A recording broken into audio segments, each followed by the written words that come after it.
On a rainy Tuesday evening, a 24-year-old software engineer sits at his desk, staring at a flashing cursor. He graduated top of his class from an elite university. He has spent the last 14 months working 12-hour days, fixing bugs that weren't his, and quietly becoming the most technically competent person on his immediate team. He believes with absolute certainty that his work will speak for itself. He assumes the upcoming annual review is a mere formality, a mechanical process where input automatically equals output. 2 floors above him, in a glass-walled conference room, 3 directors are finalizing the promotion list. His name is never mentioned. Instead, the promotion goes to a peer who frequently misses deadlines, but possesses an uncanny ability to translate average results into high-visibility presentations. The engineer thinks he is trapped in a meritocracy that has temporarily broken down. What he doesn't realize is that the system isn't broken at all. It is working exactly as it was designed to. He is playing a game where he knows all the explicit rules, but remains completely blind to the architectural laws that actually govern corporate survival and upward mobility. If you want to stop getting blindsided by workplace systems nobody explains, subscribe. When you enter the corporate world as a high-achieving graduate, you carry an invisible piece of psychological baggage: the academic mindset. For 16 or more years, your life operated on a highly predictable linear structure. You were given a syllabus. If you memorized the material, solved the problems, and scored a 95% on the exam, you received an A. The grading was objective, the professor was a neutral evaluator, and your peers were independent data points. You learned to believe that brilliance is internal, that compliance yields rewards, and that the smartest person in the room eventually wins. This is the foundational lie of early career professionals.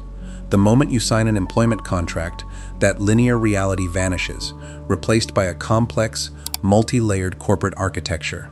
Companies do not operate on a grading scale. They operate on risk mitigation, resource allocation, and perception management. In this new ecosystem, raw intelligence without structural awareness is not an asset. It is a liability. High-achieving graduates often assume that onboarding programs and initial training are designed to maximize their potential. They believe the corporate hierarchy is an amplification mechanism for their talent. In reality, large organizations are designed for predictability, conformity, and substitution. The system does not want an unpredictable genius who breaks the operational rhythm. It wants a highly reliable, easily replaceable unit of production that requires zero emotional maintenance. The tragedy of the smart graduate is that they spend their first 2 years optimizing for the wrong metrics, completely unaware that the scoreboard they are looking at is entirely decoupled from the actual levers of power. To understand why intelligence fails in a corporate setting, you have to look at the hidden mechanism of signal management versus data production. A smart graduate treats their work as pure data. They write the code, compile the report, or analyze the financial model, assuming the data is self-evident. But inside an organization, data does not float to the top on its own merit. It must be carried by a signal. What most employees never see is the invisible evaluation window.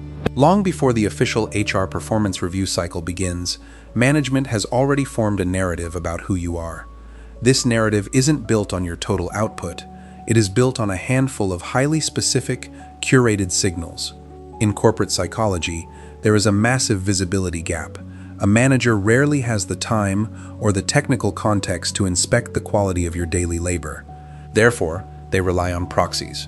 They look at your composure in high-stakes meetings, your alignment with departmental jargon, and your ability to make their job easier.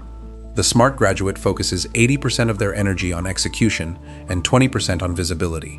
The corporate survivor reverses this ratio. They understand that inside a large enterprise, an exceptional piece of work that stays hidden in a local folder does not exist. It has zero corporate valuation.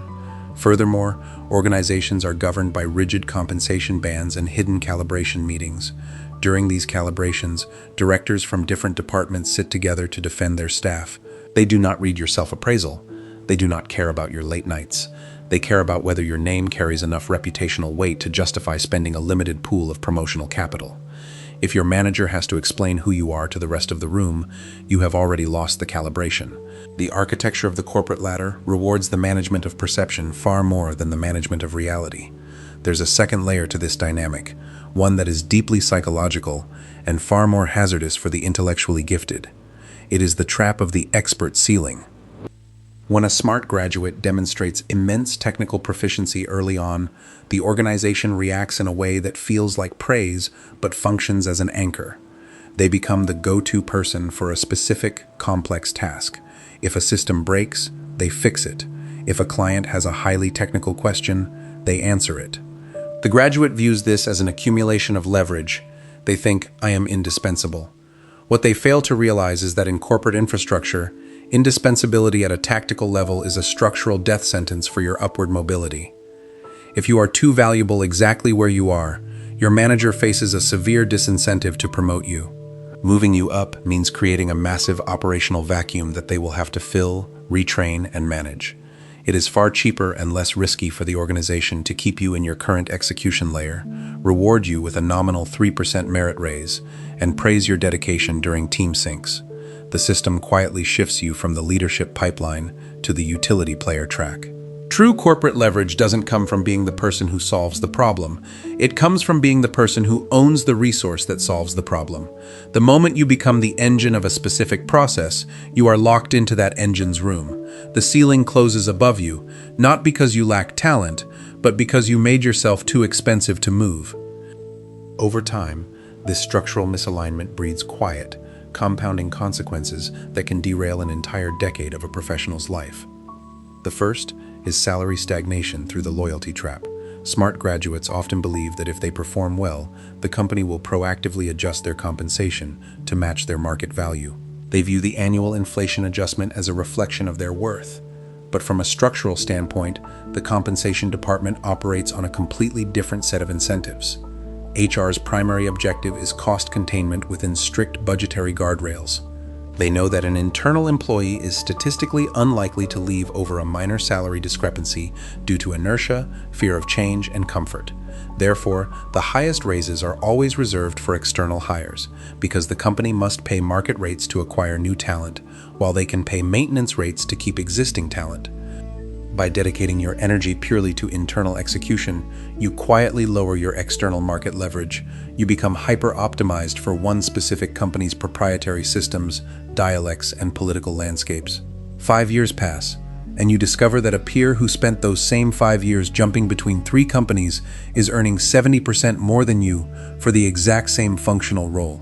You have provided unpaid extra labor under the illusion of career equity, only to realize that corporate equity doesn't vest through hard work, it vests through leverage. To survive this environment, you must radically reframe your understanding of what a corporate job actually is. The issue is not your effort, your talent, or your intellectual capacity. The issue is that you are treating the corporation as an educational institution that rewards the best student. It is not. A corporation is a network of competing human incentives wrapped in an economic machine. Competence is merely the baseline entry fee. Once you are inside the gate, your technical skill ceases to be the primary differentiator. Your career trajectory is determined almost entirely by your understanding of organizational power dynamics, your capacity to navigate invisible alliances, and your skill in signaling value to those who hold budgetary authority. You must stop looking at your work as a collection of tasks completed, and start looking at it as an exercise in risk reduction for your superiors. Every decision made by a director or vice president is viewed through a single lens. Does this protect my position? Does this advance my agenda? Or does this expose me to blame? If your brilliance causes political friction, if your lack of visibility makes you an easy scapegoat, or if your execution style makes your manager look insecure, your intellect becomes a net negative for the department. The corporate landscape is littered with highly intelligent professionals who wonder why their less talented peers are sitting in executive suites while they are stuck reviewing spreadsheets at midnight. The answer is found in an uncomfortable, unwritten law of the enterprise. The system does not reward the work, it rewards the management of the system. If you do not actively shape the narrative of your contribution, the organization will default to the cheapest possible interpretation of your value. They will view you as an excellent tool, and tools are meant to be used until they wear out, not invited to sit at the table where the strategy is made. The ceiling only works if you don't know it's there. The moment you see the architecture clearly, you can stop building someone else's foundation and start navigating the hidden levers of the machine.